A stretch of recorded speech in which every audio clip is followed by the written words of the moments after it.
Good evening, Senator. Tuzang Lalhmingthanga dan Lalhmingthanga, kemudian Lalhmingthanga nanti lagi usaha nanti. Tuzang ini terluka, tapi kesilau lain, minum kan tak ada jadi kan akan kelompok dikasih kedua.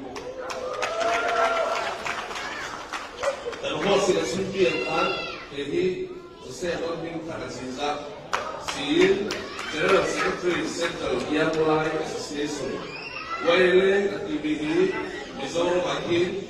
Southern Mizoram Longkaya, NGO si dua yang member Thong Somaka Samu Minokan Vetika Sumdule Nual Ral Zaba Homi 2021 February akin Hindi Dianina Homi via Deka Nual Hadi I don't think that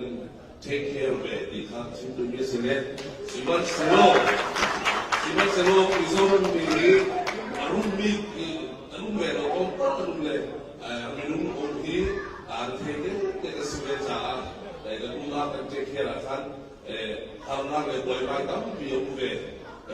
USA Lalhmingthanga Baros is a CBC USA Indonesia and what we can Unau and Harazam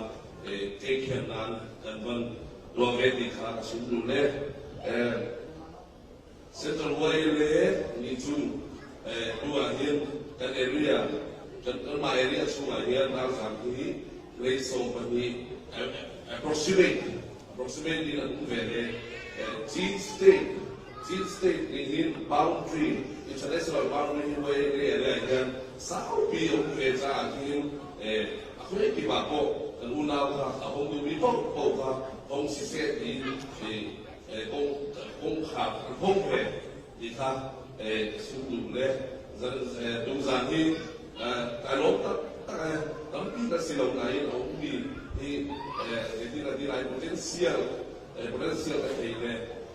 Lalhmingthanga G-state atau Arabi boleh susun nampak Arabi USA akan kemudian terwakil itu asal terpilih sini Longkai leya kan minokong sakit rian tuan lomi hitam pianu Lalhmingthanga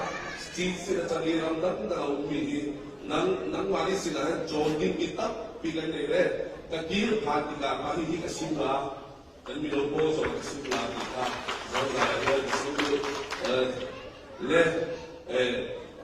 jangan pilih nere cara Josepha